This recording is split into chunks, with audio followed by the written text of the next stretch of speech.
இளையராஜா சாரை நம்ம சோஷியல் மீடியாவில் பார்க்கறதுக்கும் நேராக அவர் முன்னாடி பார்க்கறதுக்கும் பல வித்தியாசங்கள் இருக்கும். ஒரு பிறவி கலைஞர் எப்படி இருப்பானோ எனக்கு முழுசாக தெரியும். அவருடைய நேச்சர், அவர் ட்ரூத்ஃபுல்லான பர்சன்.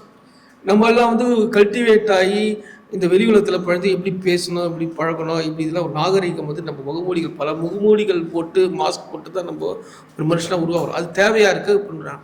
ஆனால் அவர் வெளியில் வளர்த்து சின்ன வயசுலேருந்து மியூசிக்காக ஒரு க்ளோஸ் டோர்லேயே இருக்காரு.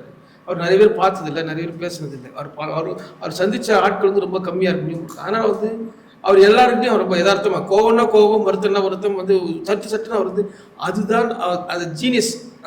அந்த ஜீனியஸ் சென்ஸ் வந்து அது மற்றவர்களுக்கு அது சங்கடமாக இருக்கலாம். அது ரா ஜீனியஸ் வந்து எல்லாருமே அப்படி தான் இருப்பாங்க. நான் நிறைய படிச்சிருக்கேன். நீங்கள் பீத்தாவெல்லாம் இருக்கும் மொசாட்டா, மைக்கேல் ஏஞ்சலா பார்த்தோம் சரி, ரோடினாவட்டும் சரி, உலகின் தலை சிறந்த கலைஞர்கள் எல்லாருமே பிக்காசோவெல்லாம் வந்து எங்கள் பக்கத்தில் அது மாதிரி ரொம்ப இது மாதிரி ரா மெட்டீரியல் அப்படியே அனல் கக்கிற மாதிரி தான் இருப்பாங்க. பக்கத்தில் போல புரிஞ்சிக்க முடியாது. அவர் தன்னுடைய வாழ்க்கையை இசைக்காக அவ்வளவு டிசிப்ளின்டாக வாழ்ந்துருக்காரு.